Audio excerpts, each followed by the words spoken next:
Вітаю вас, дорогі друзі! Сьогодні свято, тому я справді вас вітаю із тим, що по так званій Росії по місту Волгоград було запущено щонайменше 5 ракет «Фламінго», і вони долетіли.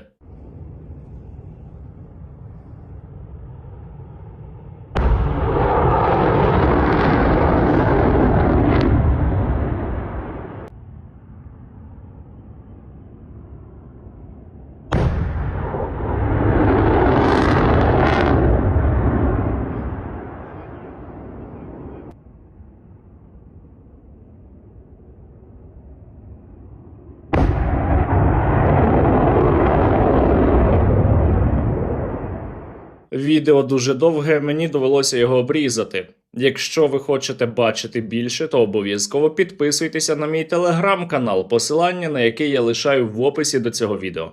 Пам'ятаєте, якось Владимир Путін сказав легендарну фразу про те, що росіянам хочеться двіжухи? Нам скучно. Застой. Хочеться двіжухи. Двіжуха сьогодні буквально була. Коли українські ракети літали над Волгоградом, росіяни так і кричали.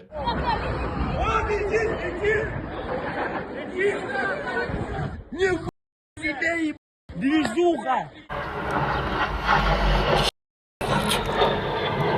Проте не усі мешканці міста Волгоград раділи двіжухі, деякі дуже злякалися від проведення спеціальної військової операції на території Росії.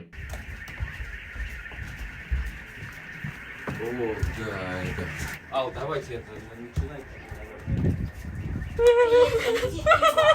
Звучить просто як прекрасна пісня. Ми із вами вже насолоджувалися кадрами запуску ракет, а тепер можете подивитися на кадри влучання ракет по підприємству у Волгограді. І коли ви дивитеся на ці кадри, то згадайте, що там бойова частина близько тонни вибухівки.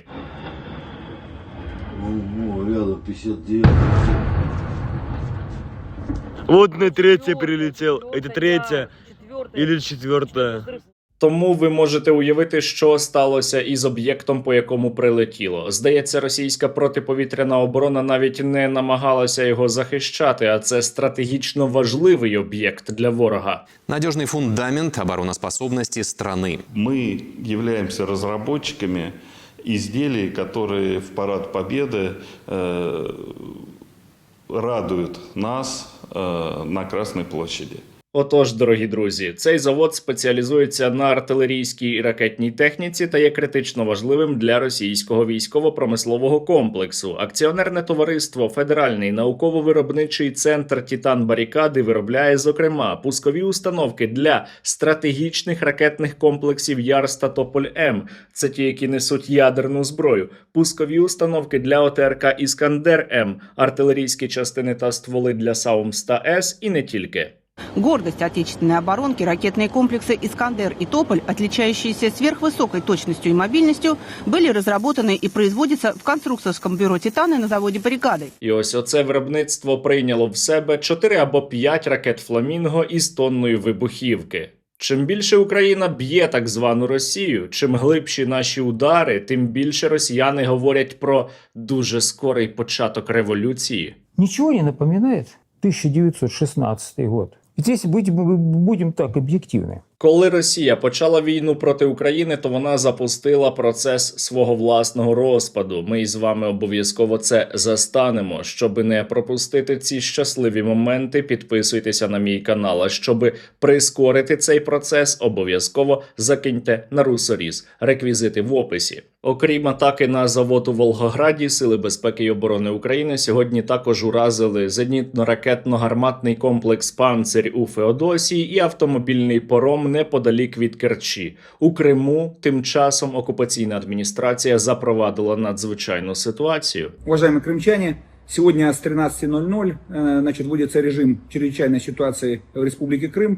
Звісно, усе це тому, що спеціальна військова операція йде за планом та за графіком. Росіяни так само за планом та за графіком усе частіше тікають із тимчасово окупованого українського півострова. Проте росіяни на територіях самої так званої Російської Федерації не раді тим росіянам, які тікають із тимчасово окупованого Криму, тому що ті претендують на дефіцитний бензин. Конечно, я понимаю, жалко очень людей, которые живут в Крыму. Не то, что они вытворяют, некоторые из них, это просто какой-то ужас, это беспредел, по-другому это не назовешь.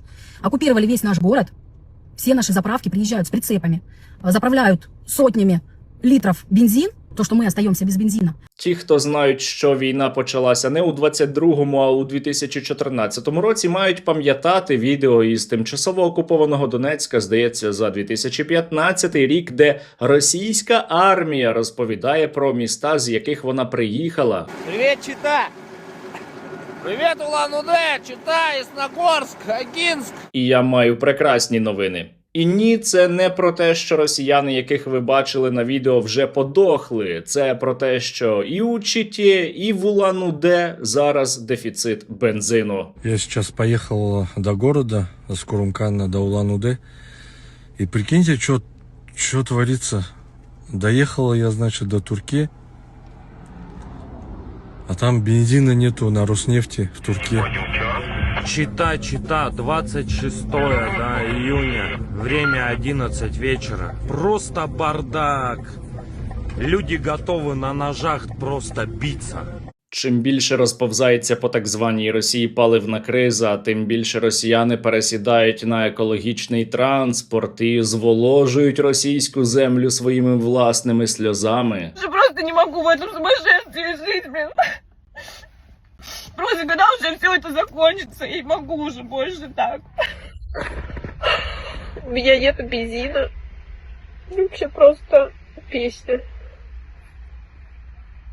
Вони просто не розуміють, що відбувається реалізація плану Владіміра Путіна. І я зараз не жартую, не іронізую. У 2023 році, поїхавши, відірваний від реальності, дєдушка сказав, що так звана Росія перестає бути країною бензоколонкою. От вона, власне, і перестала. Немає бензину, немає бензоколонки, а згодом не буде і країни.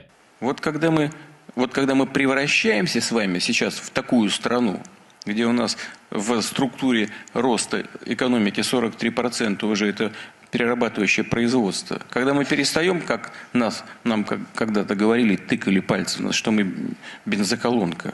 До речі, ще далеко не усі росіяни зрозуміли, що насправді відбувається і чому зникає бензин. Одні кажуть, що це змова олігархів, інші говорять, що це сезон впливає, але тим часом російські медіа повідомляють, що бензину стає менше, тому що на російських НПЗ падають обломки і утворюють бистроє окислення углеводородів з вибросом теплової енергії. Проте неочікувано правду сказав тимчасово живий пропагандист Кисельов. Удары по НПЗ – реальность. Большинство сбиваем. Кто вам сказал, что эти удары сейчас прекратятся?